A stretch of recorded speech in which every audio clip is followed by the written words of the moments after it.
Evan Copps says, have you ever had anyone underestimate you?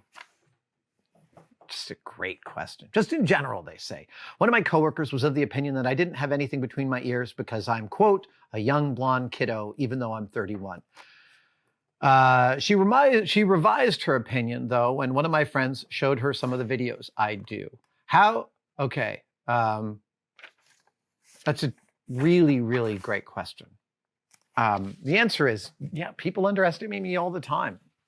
All the time. And always have. And not because people are shitty or anything like that. It's just, I mean, people would come to Mythbusters set and they would ask Jamie and I, where's all the people building all the stuff for you? And then we'd say, there isn't anybody. Later on, there was Don Bess and Tori Fink, but, in the beginning, nobody. And that's underestimating. I wouldn't take it too seriously. Let people underestimate you. Okay, let me just, right at the front, let's say I'm a man in this world. So I don't know what it's like to be underestimated as a woman. This is whole sets of experiences I cannot speak to, and you should not extrapolate what I say to anybody else's experience. But one of my favorite moments is when I see somebody take me seriously, when I see the penny drop in their head. I love that moment. And it's happened a lot. I would show up on a set, like we'd go down to the Zircon factory on Mythbusters, and they were fans of the show.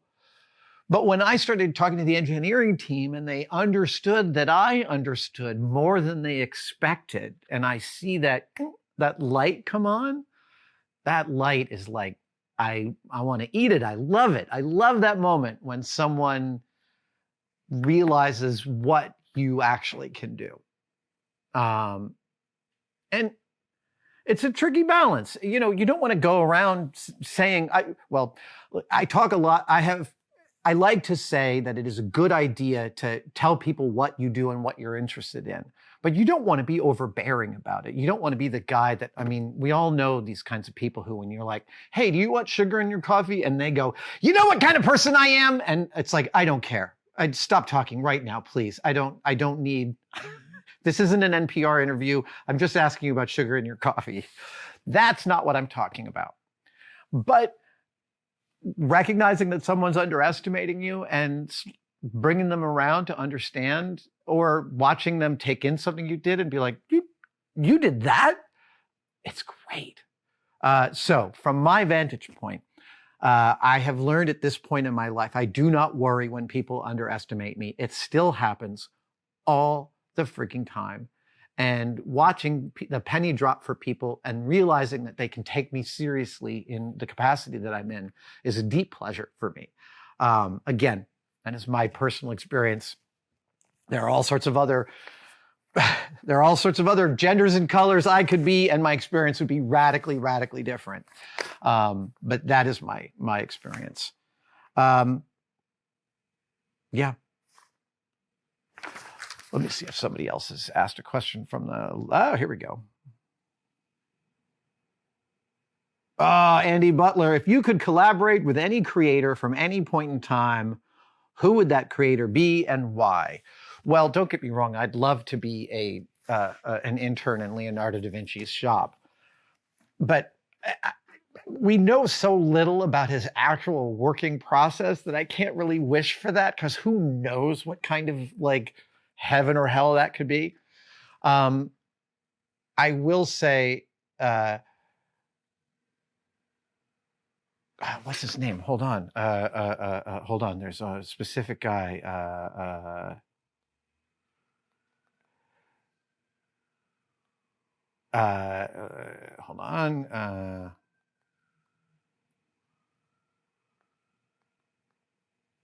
Yes. Carl Akeley, effectively the inventor of modern taxidermy. Carl Akeley is one of the recent heroes that I'm totally obsessed with.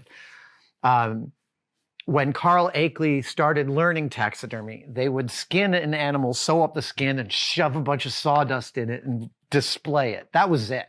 That was taxidermy. Akeley is the first guy to start using paper mache and look at the musculature of the animal and make sketches and make displays. And he made some of the displays that are, I think, still on view at the Museum of Natural History in New York. The guy also fought a tiger. He fought a tiger and lived. Holy cow. Carl Akeley is like up there with Shackleton as a badass. And I'd love to work with Shackleton too. I mean, if you read, and I'm going to bounce all over the place here. If you read Endurance or any of the accounts of Shackleton's expedition to the South Pole that famously failed and his men got stranded for 18 months while he went back to Elephant Island and then St. George Island and went and rescued his men, everything about that trip is about management. Every man survived because Shackleton is one of the great managers in history. And we have everyone's diaries. So we have everyone's individual points of view, including Shackleton's, where he's like, this guy's a bit of a shit disturber and he's winding up the men. So I'm going to make sure he stays in my tent so he can do less damage. That's management, baby. But Carl Akeley is I've been reading about him and I've been reading some of his writings, Carl Akeley's Africa, and they're just really flooring me. I would love to work with him. And then the third one is Richard Feynman. I imagined I have two good friends who were very close with him, and I've applied them. Well, one is James Randi, and he's passed, but I've applied them for stories about Feynman. He just sounds like a really wonderful mind. That's the thing. It's like, it doesn't matter what your skills are. If you're that curious, like all things can be figured out with that kind of galaxy brain that he had. I just imagine doing any kind of collaboration with Feynman would have been a super delight. Wonderful question. Thank you. Thank you so much for watching. If you'd like to support us even further, you can by becoming a tested member. Details are, of course, below, but it includes all sorts of perks, and we're building them all the time. You get advanced word and behind-the-scenes photos of some of our projects. Questions, you get to ask direct questions during my live streams, and we have some members-only videos, including the Adam real-time series of unbroken, unedited shots of me working here in the shop. They are weirdly meditative. Thank you guys so much. I'll see you on the next one.